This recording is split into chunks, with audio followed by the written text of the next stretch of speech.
Notícias do STJ. Os destaques do dia do Superior Tribunal de Justiça, quando e onde você quiser.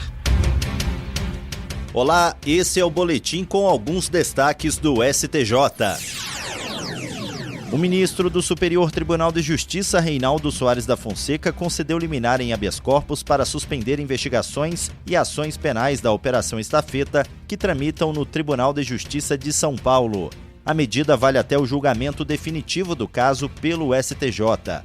A decisão teve como fundamento a existência de dúvidas relevantes quanto à competência do juízo responsável, com possível violação ao princípio do juiz natural.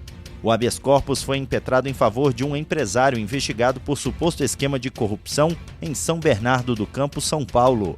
A defesa alegou que o Tribunal de Justiça de São Paulo seria incompetente para conduzir o feito, pois parte dos fatos teria ocorrido quando o prefeito Marcelo de Lima Fernandes, também investigado, exercia mandato de deputado federal. Segundo a defesa, haveria indícios de contexto eleitoral e possível envolvimento de verbas da União, o que poderia atrair a competência do Supremo Tribunal Federal, da Justiça Eleitoral ou da Justiça Federal.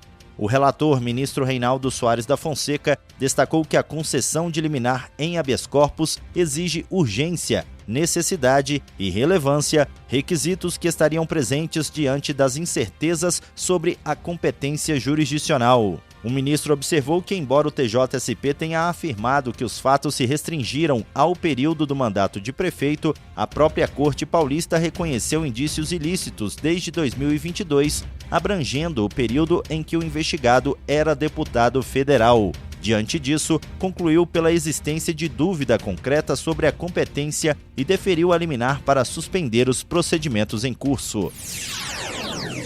A primeira sessão do Superior Tribunal de Justiça decidiu que, na falta de lei local, não é possível reconhecer a prescrição intercorrente em processos administrativos estaduais ou municipais com base no Decreto 20.910 de 1932. Segundo o colegiado, esse decreto prevê apenas a prescrição quinquenal das pretensões contra a Fazenda Pública, não tratando da prescrição intercorrente.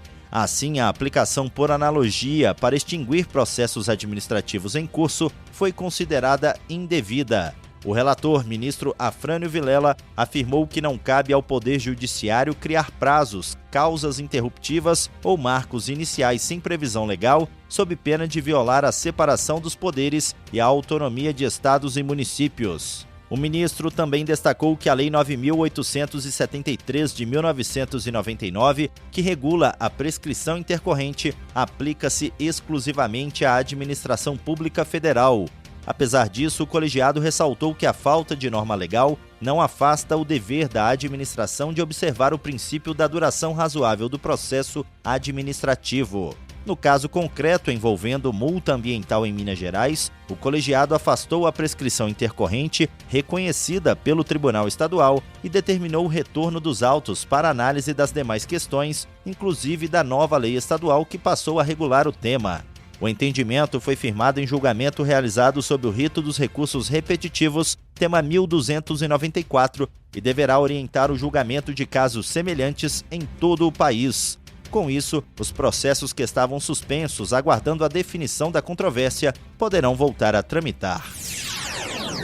A primeira sessão do Superior Tribunal de Justiça decidiu que contribuições extraordinárias a entidades fechadas de previdência complementar podem ser deduzidas do imposto de renda da pessoa física. A dedução deve respeitar o limite de 12% dos rendimentos tributáveis. O entendimento tem base na Lei Complementar 109 de 2001 e nas Leis 9.250 de 1995 e 9.532 de 1997. Essa decisão foi tomada em julgamento realizado sob o rito dos recursos repetitivos, tema 1224.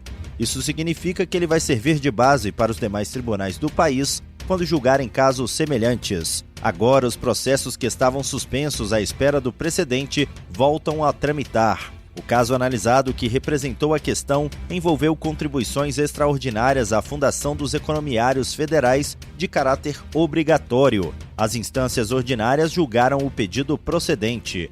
No recurso ao STJ, a Fazenda Nacional defendeu que apenas contribuições ordinárias poderiam ser deduzidas. Argumentou ainda que valores para cobrir déficit não deveriam reduzir a base do imposto. O colegiado da primeira sessão negou o provimento ao recurso. O relator, ministro Benedito Gonçalves, observou que as contribuições ordinárias e extraordinárias têm a mesma finalidade previdenciária. Segundo ele, ambas servem para formar a reserva matemática dos planos de benefícios. Por isso, não deve haver distinção entre os tipos de contribuição para fins de dedução.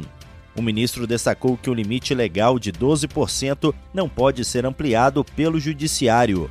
Assim, a dedução é permitida desde que respeitado o teto previsto em lei. E esse foi o Notícias do STJ de hoje. Para ouvir mais, acesse o Spotify ou o SoundCloud do STJ. Tchau, tchau. Notícias do STJ, uma produção da Secretaria de Comunicação Social do Superior Tribunal de Justiça.